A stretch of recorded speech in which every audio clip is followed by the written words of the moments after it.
கடவுளின் மறைவான திட்டங்களை அவர்கள் அறியவில்லை.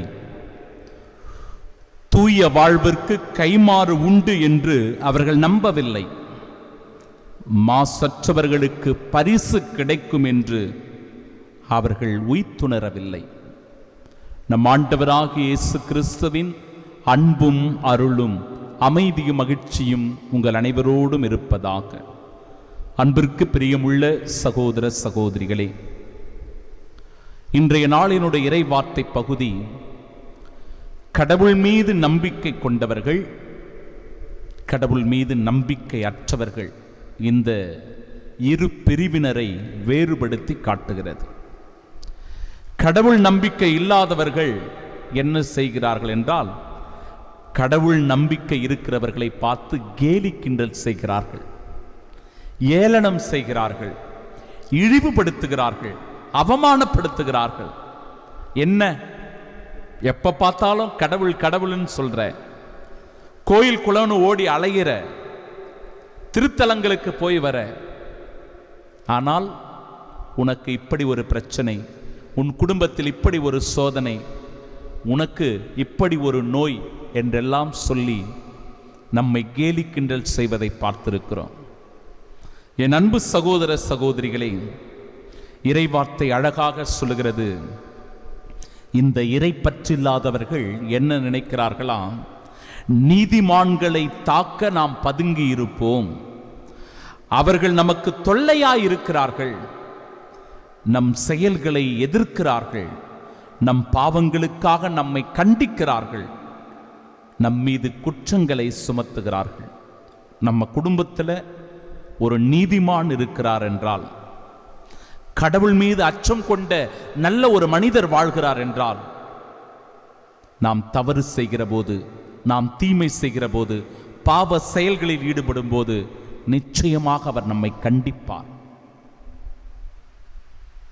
நிச்சயமாக அவர் நம்மை எதிர்ப்பார், அதை செய்யக்கூடாது என்று வலியுறுத்துவார். அவர் அப்படி நம்மை கண்டிக்கிற போதும், நம்மை திருத்துகிற போதும், நம்மை தண்டிக்கிற போதும் நாம் என்ன நினைப்போம்? அவர்களுக்கு எதிராக செயல்படுவோம், அவர்களை எப்படியாவது ஒழிக்க வேண்டும் என திட்டம் தீட்டுவோம். இதைத்தானே திருமுழுக்கு யோவானினுடைய வாழ்க்கையில் நாம பார்த்தோம். திருமுழுக்கு யோவான் நீதிமானாய், நேர்மையாளராய், கடவுளுக்கு உண்மையானவராய் இருந்தார். அதன் பொருட்டு ஏரோதுவினுடைய தவறான வாழ்க்கையை அவர் சுட்டிக்காட்டுகிறார்.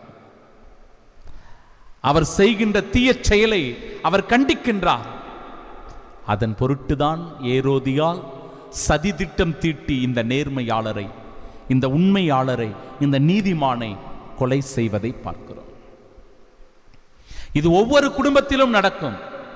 நாம் உண்மை உள்ளவர்களாக, நீதி உள்ளவர்களாக இருக்கிறோம் என்றால், கடவுளுக்கு பயந்து வாழ்கிறோம் என்றால், தீமை செய்கிறவர்கள், தவறான வழியில் போகிறவர்கள், தாறுமாறான வாழ்க்கை வாழ்கிறவர்கள், இவர்களுக்கு எப்பொழுதும் நம்மை பார்த்து ஒரு பயம் இருக்கும், ஒரு அச்சம் இருக்கும், ஒரு கலக்கம் இருக்கும். நம்மை எப்படி ஒழிக்கலாம், நம்மை எப்படி அவப்பேரை கொண்டு வரலாம் என்று அவர்கள் சிந்தித்துக் கொண்டிருப்பார்கள், திட்டம் தீட்டுவார்கள், சதி திட்டம் தீட்டுவார்கள். பாருங்களேன், இறை வார்த்தை சொல்லுகிறது, வாருங்கள் நாம் அவர்களை கண்டு அறிவோம், அவர்களை ஆய்ந்தறிவோம், அவர்களை சோதித்தறிவோம், அவர்களை துன்புறுத்தி அவர்களை இழிவான தீர்ப்புக்கு உள்ளாக்குவோம் சொல்றாங்க.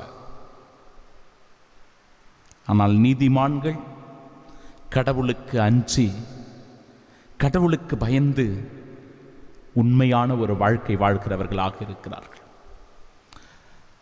தமிழகத்திலும் கூட எப்பொழுது பார்த்தாலும் இந்த முரண்பாடு இருந்து கொண்டே இருப்பதை நாம் பார்க்கிறோம். கடவுள் நம்பிக்கையாளர்கள், கடவுள் நம்பிக்கை அற்றவர்கள். இந்த கடவுள் நம்பிக்கை அற்றவர்கள் சில நேரங்களில் கடவுளுடைய நம்பிக்கை உடையவர்களை பார்த்து இழித்துரைப்பதை பார்க்கிறோம், கேலி கிண்டல் செய்வதை பார்க்கிறோம். அதை நாம் தவறா சில நேரங்களில் புரிந்து கொள்ளக்கூடாது, சிந்திக்கக்கூடாது. எப்படி என்றால், இங்கு மதவாதிகள் சில பேர் இருக்கிறார்கள், ஆன்மீகவாதிகள் சில பேர் இருக்கிறார்கள். மதவாதிகள் மதத்தை தூக்கி பிடிக்கிறவர்கள், மதவெறியோடு நடந்து கொள்ளுகிறவர்கள், தங்களுடைய மதத்தை உயர்வாக தூக்கி பிடித்து கொண்டு பிற மதங்களை நசுக்குகிறவர்கள். சிறுபான்மையினராக இருக்கிறவர்களை அவர்கள் நசுக்குகிறவர்களாக, ஒடுக்குகிறவர்களாக, அவர்களை காயப்படுத்துகிறவர்களாக, துன்பப்படுத்துகிறவர்களாக, அவருடைய ஆலயங்களை தகர்க்கிறவர்களாக, அவருடைய வழிபாட்டு தலங்களில் தலையிடுகிறவர்களாக இருக்கிறார்கள். இது முற்றிலும் தவறான ஒரு செயல். இது மதவாதிகளுடைய ஒரு பிடிவாத குணம். இருக்க மனம் படைத்தவர்கள் தங்களுடைய மதத்தை பின்பற்றுகிறோம் என்று சொல்லிக்கொண்டு இப்படிப்பட்ட செயல்களில் ஒருபோதும் ஈடுபடக்கூடாது. இது தவறு. இது முற்றிலும் தவறான ஒரு செயல். மாறாக கடவுள் மீது நம்பிக்கை கொண்டவர்கள் எப்படி வாழ வேண்டும் என்றால், கடவுள் எதை விரும்புகிறார் என்றால் மனித நேயத்தை விரும்புகிறார். தூய வாழ்வு வாழ வேண்டும் என விரும்புகிறார். அன்பும் இரக்கமும் கொண்டவர்களாக இருக்க வேண்டும் என்கிறார். உண்மையோடும் நீதியோடும் நேர்மையோடும் நடந்து கொள்ள வேண்டும் என்கிறார். பொய் சாட்சி சொல்ல மாட்டார்கள். கடவுள் மீது நம்பிக்கை கொண்டவர்கள் பொய் சாட்சி சொல்ல மாட்டார்கள். பிறரை ஏமாற்றுகிற செயல்களில் ஈடுபட மாட்டார்கள். வன்முறையிலோ சண்டையிலோ சச்சரவுகளிலோ ஒருபோதும் அவர்கள் ஈடுபட மாட்டார்கள். இவங்கெல்லாம் தான் கடவுள் மீது நம்பிக்கை கொண்டவர்கள். இப்படிதான் வாழணும். அதுதான் கடவுள் விரும்புவது, அல்லது அதுதான் ஆன்மீக வாழ்விற்கான அடையாளமே. இந்த நற்செய்தி வாசகத்திலும் ஆண்டவர் இயேசு கிறிஸ்துவை எப்படி ஒழிக்கலாம் என்று சதித்திட்டம் தீட்டுவதை பார்க்கிறோம். ஏனென்றால் இயேசுவிடத்தில் உண்மை இருந்தது, நீதி நேர்மை இருந்தது, அன்பும் இரக்கமும் இருந்தது. ஆனால் அதை ஏற்றுக்கொள்ள பரிசேயர்களால், சதுசேயர்களால், மறைநூல் அறிஞர்களால் முடியவில்லை. அதை பொறுத்து கொள்ள முடியவில்லை. எனவே அவருக்கு எதிராக கிளர்ந்தெழுந்தார்கள். அவரை ஒழித்துவிட திட்டம் தீட்டினார்கள். அவரை எப்படியாவது ஒழித்து விடலாம், தீர்த்து கட்டிவிடலாம் என்று அவர்கள் சதி திட்டம் தீட்டினார்கள். என் அன்பு சகோதர சகோதரிகளே, சென்ற வருடம் ஒரு பங்கிலே கடவுள் மீது முழுமையான நம்பிக்கை வைத்து ஜெபிக்கிற ஒரு குடும்பம் இருந்தது. அந்த குடும்பம் ஒவ்வொரு ஆண்டும் வேளாங்கண்ணி அருட்தலத்திற்கு சென்று ஜெபித்து விட்டு வருவது வழக்கம். அவர்களுக்கு அருகிலேயே கடவுள் மீது நம்பிக்கை இல்லாத இன்னொரு குடும்பமும் இருந்தது. ஆனால் அந்த தம்பதியர்களுக்கு 6 வருடங்களாக குழந்தை பாக்கியம் இல்லாமல் இருந்தது. இவர்கள் இருவரிடையே நல்ல உறவு இருந்தாலும் கூட கடவுள் மீது நம்பிக்கை இல்லாத குடும்பத்திற்கும் அந்த கடவுள் மீது நம்பிக்கை இருக்கிற குடும்பத்திற்கும் இந்த விஷயத்தில் மட்டும் ஒத்து போகவில்லை. மற்றது எல்லா விஷயத்திலும் அவங்க ஒற்றுமையாக போவாங்க, வருவாங்க, சிரிப்பாங்க, கலந்தாலோசிப்பாங்க, பேசுவாங்க, எல்லாம் ஓகே. ஆனால் கடவுள் நம்பிக்கை என்று வருகிற போது மட்டும் இருவருக்கும் முரண்பாடுகள் வந்துவிடும். காலங்கள் கடந்து போனது.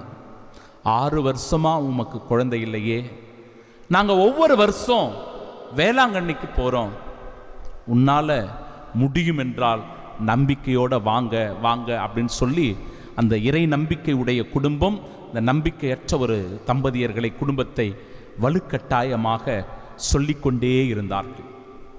நாட்கள் கடந்து போனது. இந்த தம்பதியர்களை சம்மதிக்க வைத்துவிட்டு இந்த தம்பதியர்களை வேளாங்கண்ணிக்கு அழைத்து சென்றார்கள். 1 வருடம், 2 வருடம், 3 வருடம் என்று தொடர்ந்தது இந்த திருப்பயணம். 3 வருஷம் தொடர்ந்து போய் ஆண்டவரிடத்தில் உருக்கத்தோடு அவர்கள் செபித்திருக்கிறார்கள். அன்னை மரியாளிடத்தில் தங்களை ஒப்பு கொடுத்து மன்றாடி இருக்கிறார்கள். கடவுளுடைய கருணைக்காக, இரக்கத்திற்காக செபித்திருக்கிறார்கள். என் அன்பு சகோதர சகோதரிகளே, 10 ஆண்டுகளுக்கு பிறகு அழகான ஒரு ஆண் குழந்தை இந்த தம்பதியருக்கு பிறந்திருக்கிறது. அவர்கள் சாட்சியாக மாறி என்னிடத்திலே திருமுழுக்கு பெற்றுக்கொண்டார்கள். அந்த குடும்பம் அப்படி அந்த குழந்தையோடு வந்து திருமுழுக்கு பெற்று கிறிஸ்துவின் சாட்சிகளாய் மாறினார்கள். இறை நம்பிக்கை உடையவர்களை ஆண்டவர் ஒருபோதும் கைவிட மாட்டார். உறுதியாய் நம்புவோம், இறை விசுவாசத்தின் சாட்சியாய் வாழ்வோம். ஆமென்.